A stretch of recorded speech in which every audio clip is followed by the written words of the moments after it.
حضرت مولا علی شیر خدا کرم اللہ تعالی وجہ الکریم کو نبی پاک صلی اللہ علیہ وسلم نے نا 2 سواروں کے ساتھ بھیجا تلواریں دے کے، فرمایا تمہیں نا مقام خاخ پر ایک خاتون ملے گی جو ایک خط لے کے جا رہی ہے قریش مکہ کے نام مدینے سے، تو اس کے پاس سے تمہیں وہ خط ملے گا تو وہ خط لے کے آؤ۔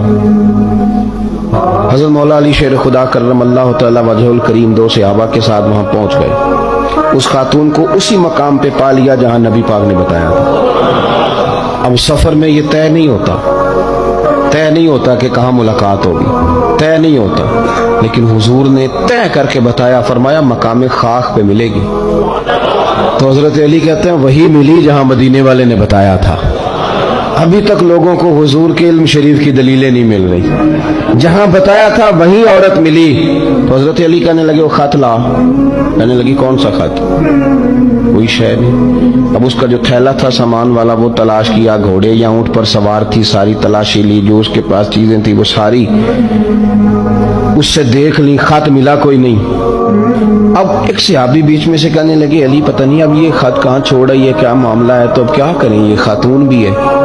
تو حضرت مولا علی شیر خدا نے تلوار نیام سے باہر نکالی، آپ فرمانے لگے بی بی 2 حرفی بات ہے، میرے رسول نے کہا خط تیرے پاس ہے، چاند ٹوٹ سکتا ہے، تارے جھاڑ سکتے ہیں، حضور نے فرمایا تو خط تیرے پاس سے نکلے گا۔ ہاں بات ختم ہو گئی، جو دن کو کہہ دیا دن ہے تو دن نکل آیا، اور جو شب کو کہہ دیا شب ہے تو رات ہو کے رہی، اور خدا نے ان کی زبان کو وہ اختیار دیا کہ جو نکلی منہ سے ان کے وہ بات ہو کے رہی۔ خط تیرے پاس ہے تو نے دینا ہے، اب یہ بتا تو نے کیسے دینا ہے تیرے پاس، بتا کس طرح دے گی۔ جب اس نے مولا کائنات کی بات سنی اور شیر کے شیروں والے تیور دیکھے تو اس نے اپنے بال کھولے اور خط نکال کے دے دیا، کہنے لگے یہ خط ہے۔